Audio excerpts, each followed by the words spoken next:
کبھی ایسا محسوس ہوتا ہے کہ زندگی کا سارا شور ہمارے اندر کی آواز کو کھا گیا ہے؟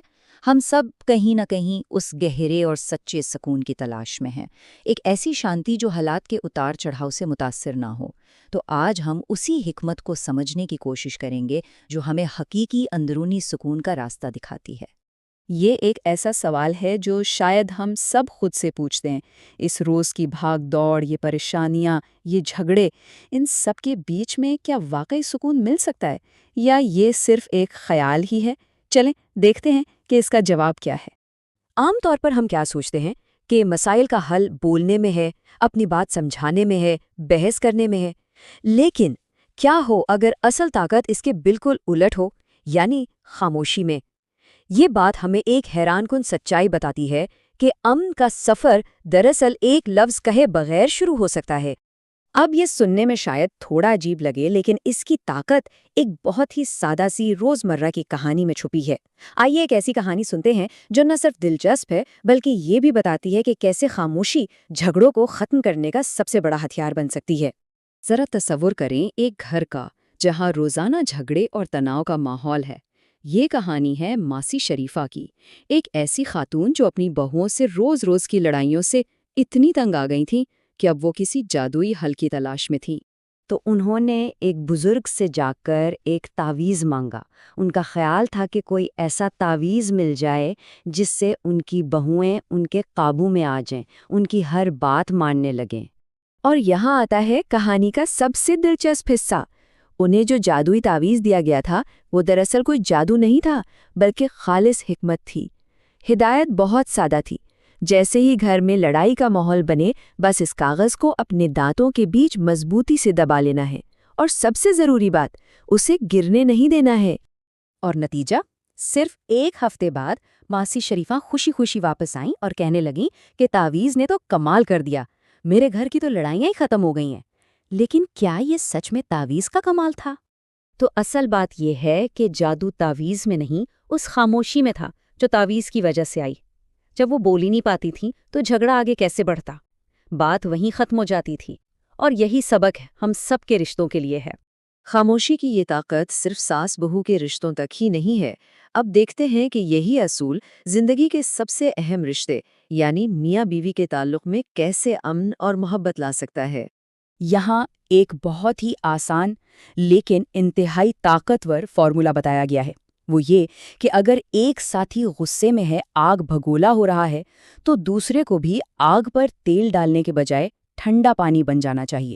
اور وہ ٹھنڈا پانی کیا ہے؟ خاموشی۔ بس کچھ لمحوں کی یہ خاموشی نہ صرف طوفان کو ٹال دیتی ہے بلکہ محبت کو دوبارہ پنپنے کا موقع بھی دیتی ہے۔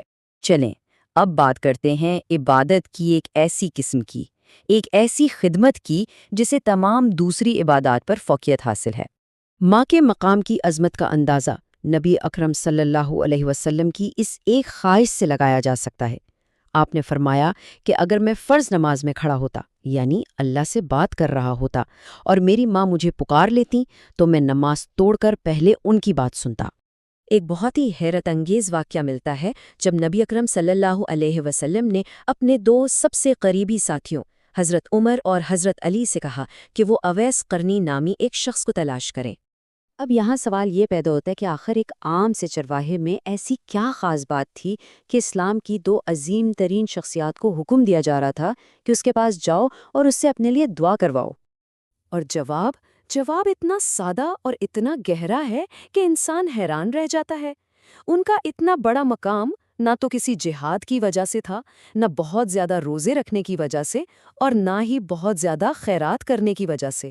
نہیں، وہ سب کچھ صرف اور صرف ایک عمل کا نتیجہ تھا، اپنی ماں کی بے مثال خدمت۔ بس اسی ایک عمل نے انہیں وہ بنا دیا تھا جس کی ہر دعا قبول ہوتی ہے۔ اور اس خدمت کا انعام سنیے، وہ تو ناقابل تصور تھا۔ انہیں شفاعت کی یعنی دوسروں کو بخشوانے کی ایسی طاقت دی گئی کہ قیامت کے دن ان کی انگلی کے اشارے پر بے شمار لوگوں کو جہنم سے نکال کر جنت میں بھیج دیا جائے گا۔ یہ سب کچھ صرف ماں کی خدمت کا صلہ ہے۔ تو ان تمام کہانیوں اور باتوں کو سننے کے بعد ہم ایک بہت ہی اہم نتیجے پر پہنچتے ہیں کہ زندگی کی اصل خوبصورتی اور حقیقی خوشی آخر ہے کہاں؟ ہم اکثر زندگی کی خوبصورتی کو غلط جگہوں پر تلاش کرتے ہیں، بڑے بڑے گھروں میں، مہنگی گاڑیوں میں یا اونچے عہدوں میں، لیکن یہ سب چیزیں تو بس باہر کا دکھاوا ہیں۔ اصل اور ہمیشہ رہنے والی خوبصورتی تو انسان کے اندر ہوتی ہے، محبت میں، معاف کر دینے میں، اچھے اخلاق میں اور عاجزی میں۔ تو پوری بات کا خلاصہ ان دو چیزوں میں ہے، معاف کرنا سیکھ لیں اور جہاں ضرورت ہو وہاں اپنے ہونٹ سینا سیکھ لیں۔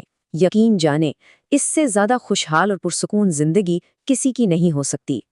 تو آخر میں یہ سوال ہمارے اپنے لیے ہے، کیا ہم معاف کر کے، خاموش رہ کر اور خدمت کر کے خود کو بلند کرنے کا راستہ چنیں گے؟ یہ کوئی چھوٹا موٹا انتخاب نہیں، یہ وہ انتخاب ہے جو ہماری دنیا اور آخرت دونوں کو بدلنے کی طاقت رکھتا ہے۔